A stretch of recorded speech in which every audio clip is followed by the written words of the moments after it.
Hi, everyone, and welcome to this week's edition of What's Driving Token Prices. I'm your host, Katie Talati, Director of Research at Arca.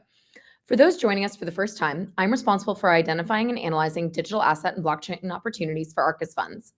As part of our research, my team and I examine token prices and the market events that act as catalysts for price change. Based on our research and market events over the past week, here are some notable token price movements and what we think drove these moves. As a reminder, this commentary is not intended to be investment advice, investment research, or an investment recommendation. Please consult your investment professional for your own circumstances.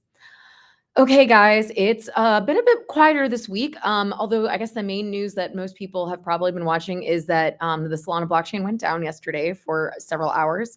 Thankfully, nothing major happened, and the blockchain is back online now. But it's definitely led a lot of concerns since in prior cycles, Solana's blockchain has gone down in the past, and the downtime has been really damaging.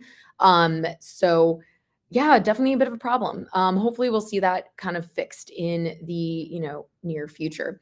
But in the meantime, I've got some specific tokens to chat with you guys about, starting with the Open Exchange or the OX token.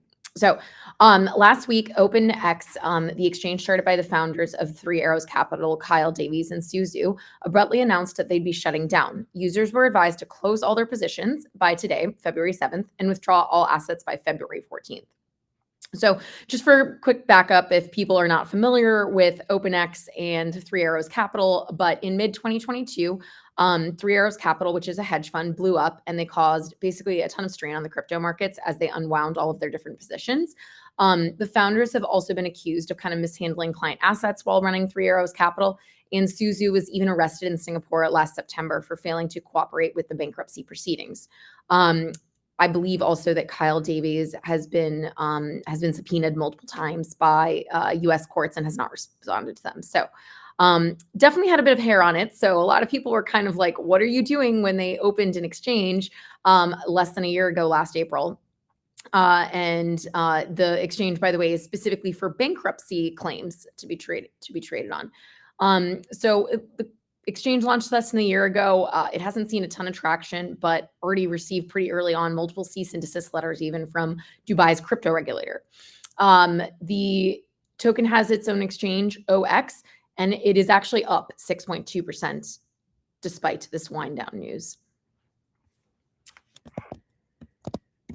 All right, next we will talk about ENS or Ethereum Name Service. So if you're not familiar, ENS allows users to buy the .eth addresses and kind of replace those for their public wallet address.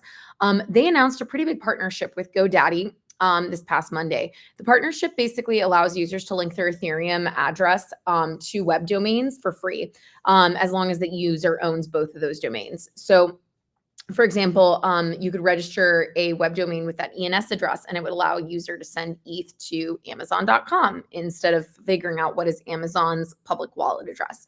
And then it would go to that associated Ethereum address. So this seems like a small integration and doesn't drive, immediate value, but definitely shows that Web2 companies are taking digital assets more seriously in rolling out some of these partnerships. ENS was up about 16% for this week on that news.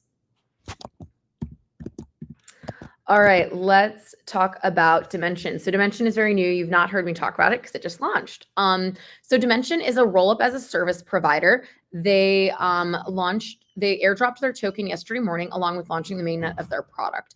What do you wonder is a roll-up as a service? So roll-up as a service, you may have seen the acronym, which is RAAS. The idea with these projects is that launching an L2 up until now has been kind of difficult. Or launching an app chain or an application specific chain, because you had to still have some, even though there were a lot of projects that allowed you to do this. Optimism has an SDK for the launching L2s or rollups using their framework. Cosmos has their SDK for launching app chains, but it still takes a lot of coding knowledge and blockchain knowledge.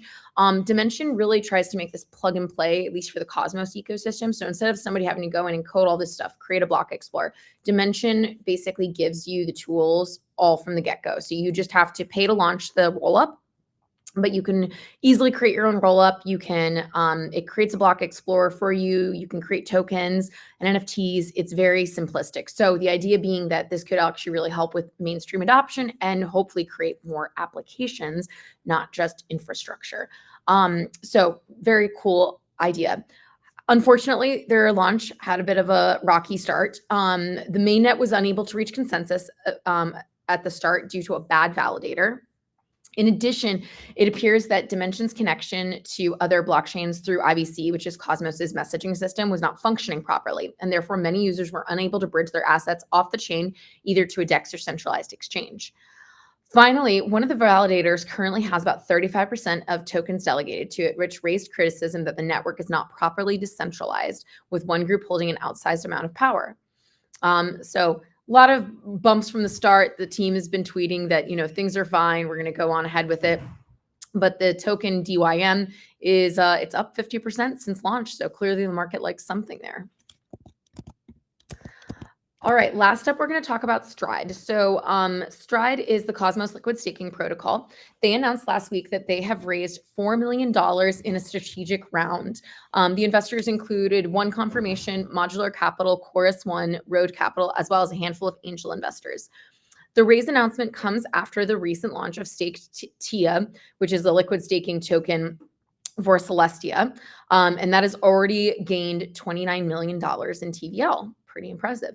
STRD currently supports liquid staking for Atom, Osmo, DYDX, and Stars, with a bunch of other Cosmos-based chains in the pipeline. The token has soared on the news of this raise and on the liquid staked TIA product, and it's up 63% for the week. All right, that's all I got for you guys this week. I hope you enjoy our insights. Tune in here again next Wednesday at 1 p.m. Pacific to hear what's driving token prices.